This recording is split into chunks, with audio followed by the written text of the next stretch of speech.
Well, last but not least, let's hear Carolina Moreno, Irai's mom and the chair of the Irai Foundation here in Spain.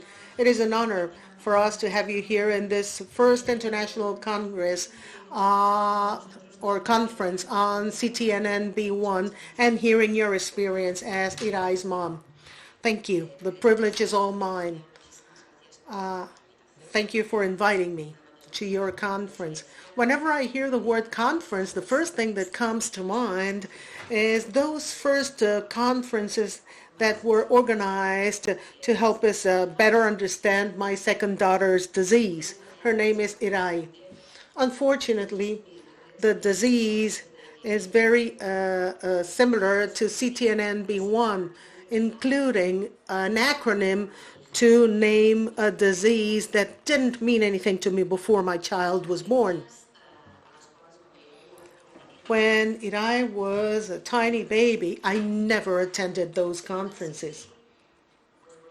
And I didn't for a reason. During my daughter's first months, I refused to accept that that my child had not been born healthy. I refused to be a part of that group of families that would have to dramatically change their lives. I refused to acknowledge that many of us would have to say goodbye to our careers, our friends, our unfulfilled dreams, and most of all, would have to understand that their lives would never ever be the same again. Saying goodbye to your past life, which sounds easy now, was very difficult. The way things change in a second. Things that seemed difficult in the past are now almost laughable.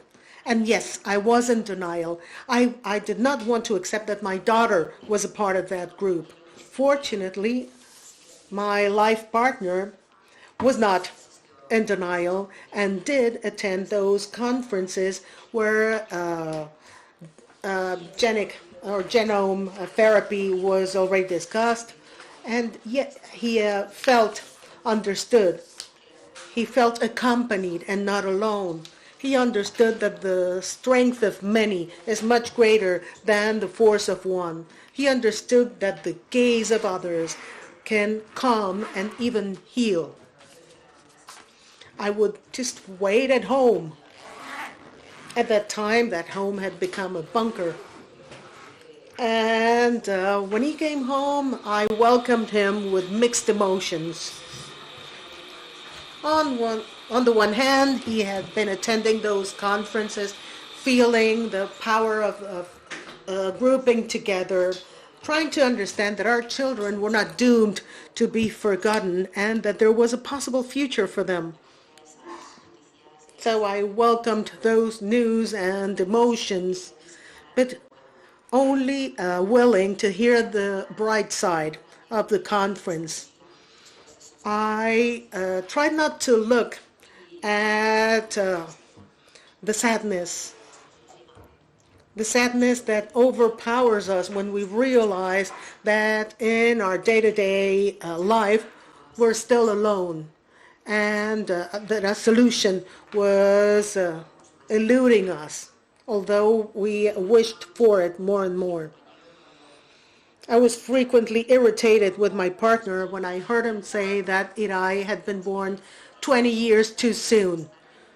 Because, as he said, in 20 years, children with this disease will have a cure. He could already see into the future, but she was born 20 years too soon. And by then, as many of others, I had already learned that a plan that involves more than 5 days into the future is an unreachable plan. 5 days was the limit for planning. And by then, I had already learned that starting the day seeing the silver lining was already a victory. And he was talking about a 20-year timeline. However, although time does not heal all wounds, it does soften them and make them bearable. We adopted a quote from a friend. She used to say that we had to love the thorn in the rose, not accept it, just love it so that we could fully love the rose. And by that time, when I was coming out of denial, my partner proposed that we create an association or a foundation bearing our child's name with two clear targets. First, gathering funds for research, as both of us clearly understood that research was the sole possible way ahead into a better future.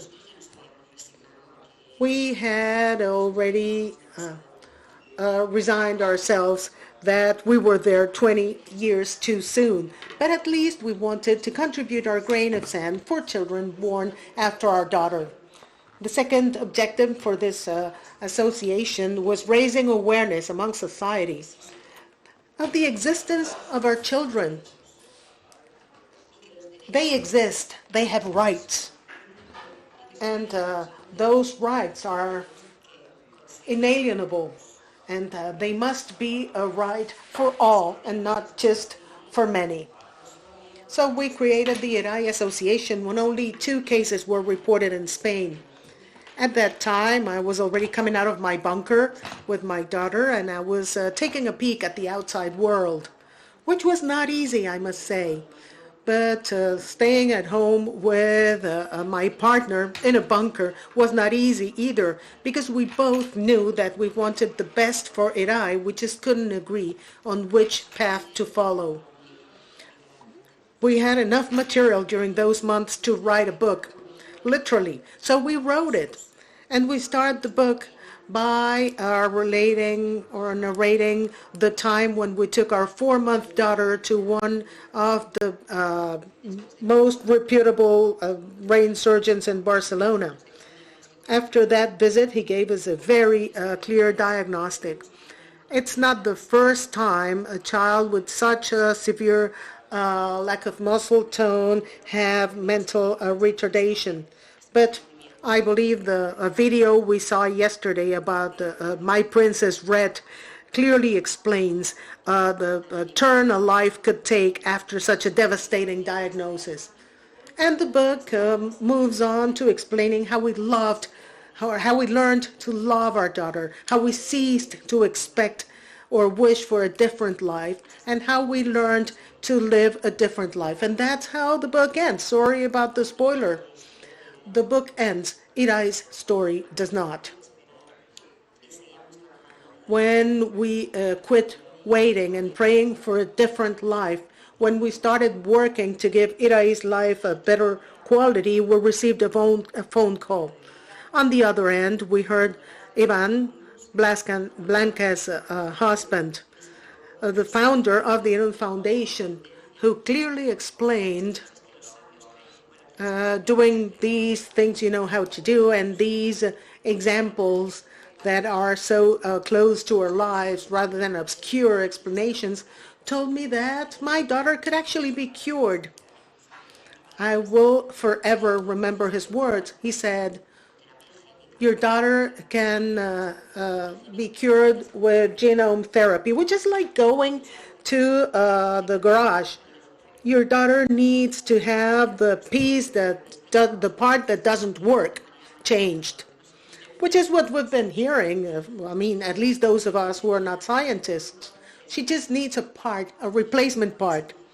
At that time, Irai was 2 years old, and you can imagine we had already looked into every possible therapy available at the time, but none of them offered us a permanent solution. So we decided to meet in person, and Ivan explained that he contacted us through the Irai Foundation webpage, a webpage and an association we created. Since he was not aware of Irai's existence through any other channel. During that meeting, we saw pictures of a child who had been operated with genome therapy only a few months prior. That was our first contact with those results. At that time, she was severely hypotonic. She could only open and close her eyes, smile, as you saw in Blanca's presentation. Surprisingly enough, she could eat and did not need eating assistance, but she could do little else. The before and after videos of that child who had been operated on with genome therapy was devastatingly hopeful, because the very minute we watched it, we wanted the same treatment for our daughter. It was her sole option. Months went by and we found ourselves in Warsaw. As Blanca explained, Warsaw is one of the places where this genome therapy is applied. So we met there for Irai's treatment. She was the 9th child in the entire world to undergo the treatment in the world. And Dr. Van Kerich, who applied the treatment to our daughter, put us in a separate room before surgery. And while we were alone with him, he pulled out all the documents we were meant to sign, clearly explaining all possible outcomes of the intervention.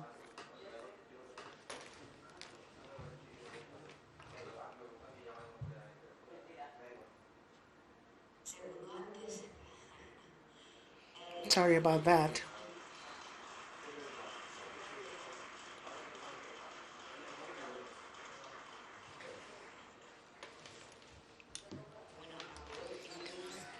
And he ended up telling us that if Irai ever wanted to have children in the future, we should all be aware that her DNA had not changed, was not going to change.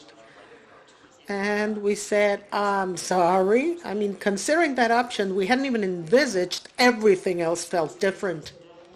So seconds before she went into the OR, the only thing I was praying for was for her not to lose her gaze, her smile, because that's all we had left, and we did not want to lose that. We went ahead with genome therapy, and one of the conditions we insisted on was that once the decision was made, we would never, ever look back or ask anyone for a second opinion. We would cease to seek information. And we were diving in head first, filled with trust and hope. And once we made that decision, we started dreaming again. Irai was reborn on May 14, 2019. She is Polish now. She will soon turn 4, although biologically she's 8 years old. But in the past 4 years, we see life as a second chance. She started holding her head up straight, as you saw in the video. She started sitting up, picking things up with her own little hands, eating alone, clapping, babbling, speaking her first few words, and then so much more and so much more. And today she goes to school with her siblings. And she stands by her siblings, but she doesn't want them to hold her hand because she feels independent. And that's when I get emotional, Marta. That's when I think that I no longer need to hold her head up anymore. When somebody tries to hold her hand, she pushes the hand apart and says no, loud and clear, and that's the best possible denial a mother can hear. So no, Irai, we will not take any option that does not involve further dreaming, because we want all of our children to be reborn. I did have a video clip. We can watch it if you have time. Can we? Can we play it? Thank you. You've already seen the dancing video.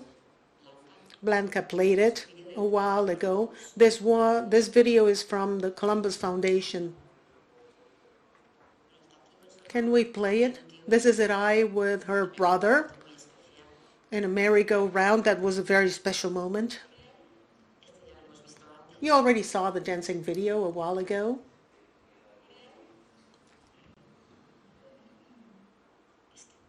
That's the one. Can you please hit play?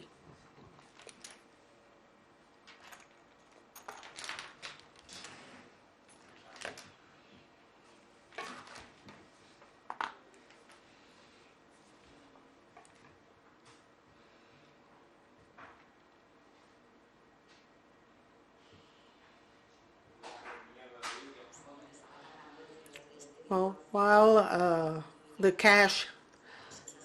catches up, I just wanted to say that about 1 year ago we were in Santiago de Compostela, north of Spain, and since then, slightly over a year, Irai's evolution has met spectacular milestones.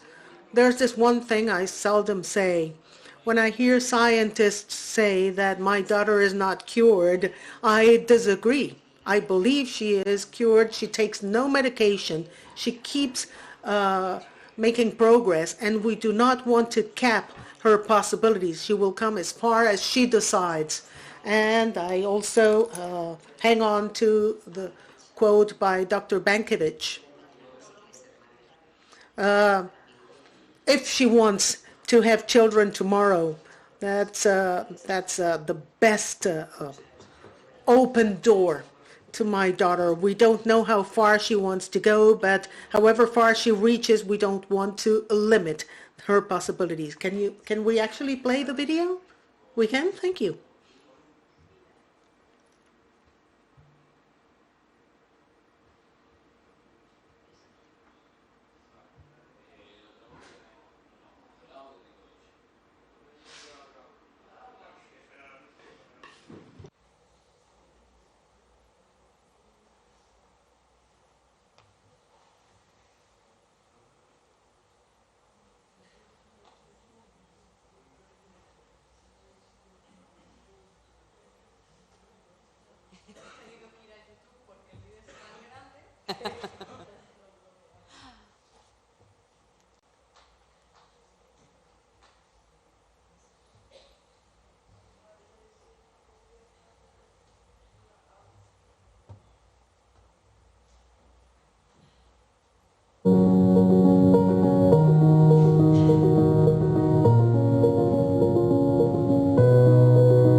The experience of surgery meant so much for us, a spectacular change in our lives, particularly for our child.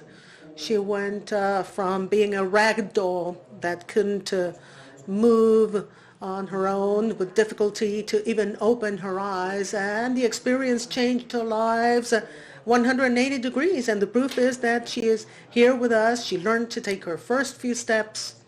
She can eat by herself. Can't you, darling? And what else? She's beginning to speak her first words. She goes to school now. Yes, you go to school. She goes to school with her siblings, to the town school. Do you like school? Do you like school or not? Yes, she does.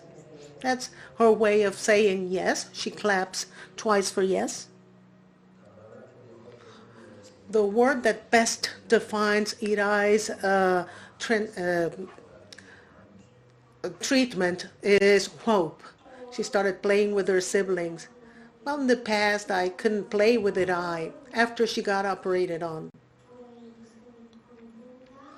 I was really happy.